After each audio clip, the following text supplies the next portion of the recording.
చూస్తే అసెంబ్లీ సాక్షిగా జగన్ పై అధికార పార్టీ గురిపెట్టింది. వైసీపీ అధినేతపై టీడీపీ ఎమ్మెల్యేలు విరుచుకుపడ్డారు. జగన్ ఓ వింత ప్రవర్తన కలిగిన వ్యక్తిని ఏపీ తెలుగుదేశం పార్టీ రాష్ట్ర అధ్యక్షుడు కళా వెంకట్రావు అభివర్ణించారు. అలాగే జగన్ పై ఎమ్మెల్యే ఆదినారాయణ రెడ్డి మండిపడ్డారు. సాక్షి పత్రికను అడ్డం పెట్టుకుని అవాస్తవాలు రాయిస్తుంటారని వ్యాఖ్యానించారు. ఆయన ప్రవర్తన నచ్చకే 21 మంది ఎమ్మెల్యేలు తెదేపాలో చేరామని చెప్పారు. జగన్కు వయసు తక్కువ, ఆశ ఎక్కువని మరో ఎమ్మెల్యే జ్యోతుల నెహ్రూ అన్నారు. ఎవరైనా వెళ్లి ఏదైనా కావాలని అడిగితే అన్నీ సీఎం అయ్యాకే అంటారని విమర్శించారు. అలాగే జగన్ తీరుపై బీజేపీ ఎమ్మెల్యే విష్ణుకుమార్ రాజు సైతం ఆగ్రహం వ్యక్తం చేశారు. అసత్య ఆరోపణలు చేస్తూ సభా సమయాన్ని దుర్వినియోగం చేస్తున్నారని ఆయన ఫైర్ అయ్యారు. ఆంధ్రప్రదేశ్ అంటే అన్నిట్లో పుల్ల ఆయన, అన్నిట్లో ప్రగతి ఆయనైతే అన్నిట్లో పుల్ల అయినా అందులో భాగమే ఈ చర్య. దీన్ని మీరు కూడా కఠినంగా చర్య తీసుకోవాలా.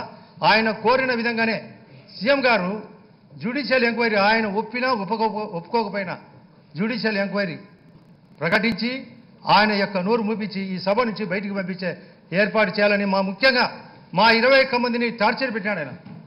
ప్రతిసారి రాజీనామా చేయాలా ఏ విధంగా అంటాడు ఆయన. శాసనసభ్యులు అంటేనే అతి పవిత్రమైనటువంటి మరి రాష్ట్రంలో ప్రజలతో గౌరవింపబడేటటువంటి వ్యవస్థ.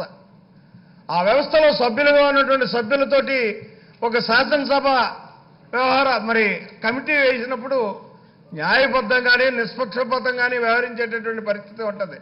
లేదు మీరు మెజారిటీ సభ్యులు ఉంటారు, మేము తక్కువ ఉంటాం కాబట్టి అక్కడ మీ ఇష్టమైనట్టు రాసేసుకోవడానికి అవకాశం ఉంటుందని చెప్పి ఎప్పుడైతే ఆయన ఆలోచన ఆ రకంగా వక్ర మార్గంలో వ్యవహరించిందో అప్పుడే ఈ శాసనసభ మీద ఆయనకు ఉన్నటువంటి నమ్మకం ఏటో విశ్వాసం ఏటో స్పష్టమైందని చెప్పేసి నేను మనవి చేసుకుంటున్నాను అధ్యక్ష.